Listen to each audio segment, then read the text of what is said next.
The Kyrie-Boston feud has reached a boiling point. First, let's recap the two's history. First, it was burning sage in his first road game while joining the Nets. Then water bottles were thrown at him by Boston fans. Then there was the logo stomping. And now in this playoff series, Kyrie's gone to the birds while the entire arena chants Kyrie sucks.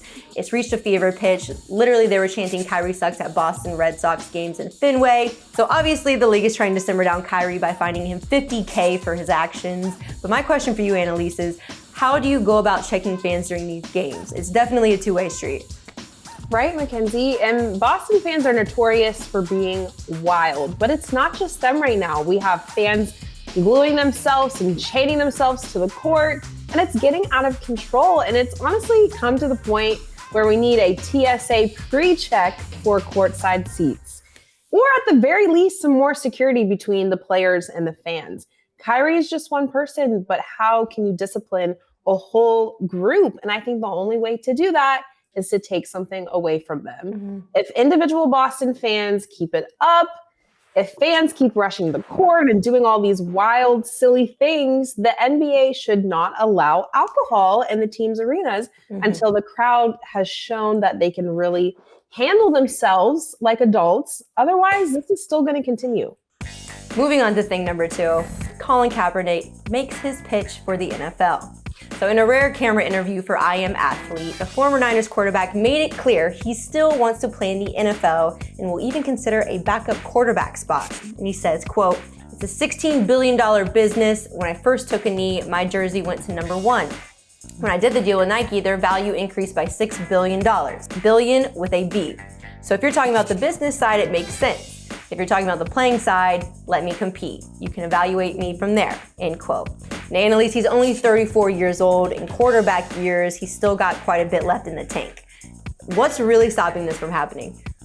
Well, Mackenzie, until league ownership changes, the end racism banners and the Black Lives Matter signs in the arenas aren't making a difference. The worst thing that could happen if he was on a team is that the people that hate him will continue to hate him. And the best thing that could happen is that all of the counterpoints of him being bad for business will continue to be disproved.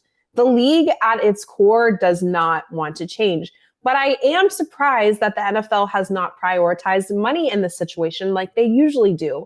Colin Kaepernick is valuable. Like he said, Nike's ad with him earned them $6 billion. The man can play. He's willing to prove he can play, and he will absolutely bring money to the league.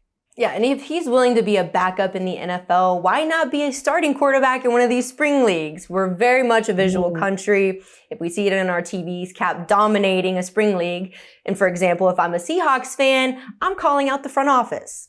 So, but that's that. Moving on to thing number 3, top NFL targets are getting testy. So we're just days away from the NFL draft taking place in Las Vegas, and the NFL offseason keeps spinning up Bravo housewives like drama.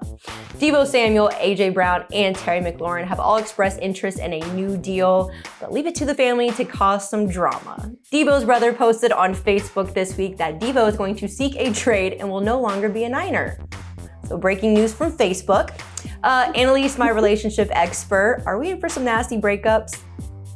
Yes, we are, Mackenzie. AJ and Deebo have wiped any mention of their teams on social media. That's a big sign of a breakup, if you ask me.